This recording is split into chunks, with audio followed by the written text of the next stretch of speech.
மச்சான் இந்த கோயிலுக்கே எவ்வளோ பில்டப்பு? அந்த கோயிலில் ஏதோ ஒரு மர்மம் இருக்குடா. அது தெரிஞ்சுதான் கவர்மெண்டே அந்த பிளேஸை பேன் பண்ணி வச்சிருக்கிடா. 500 வருஷத்துக்கு அப்புறம் வந்து அதே சந்திரகிரகணம், அதே கோயில் ஸ்பொட்ல நீ. அப்புறம் உனக்குன்னு ஏதாச்சும் ட்ரீம்?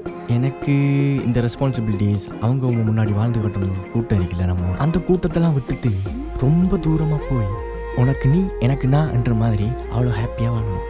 அதுதான் என்னோட ட்ரீம். உனக்கு உண்மையாகவே அவனை பிடிச்சிருக்கா? அந்த காலத்தில் ராஜா வந்து ராணியை லவ் பண்ணாங்களாண்டா.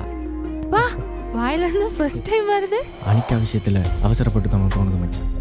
அப்போ என் பெஸ்டியும் சேர்த்து கூட்டி போடலாமா? ஏதோ அந்த ராணி கிட்ட வந்து நினைச்சு ராஜா கொண்டு போட்டாங்க.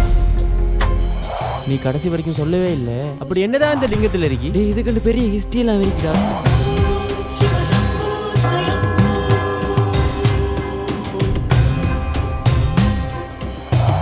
இன்னைக்கு பாவம் இல்லை. அதுக்கு என்னடா பண்ற? யாருமே இல்லை, தப்புன்னு புரியலடா. உன் லைஃப் லாங் வர போகிற பொண்ணு மச்சான். ஒரு நிமிஷம் அவன் எடுத்து வந்து யோசிச்சு பாடுறா. நீ ஃபாரின்ல படிச்சோன்னு தெரிஞ்சு நான் உன்னை லவ் பண்ண பாரு. எல்லாத்துக்கும் காரணம் அந்த பெஸ்டி மண்டே தான்டா.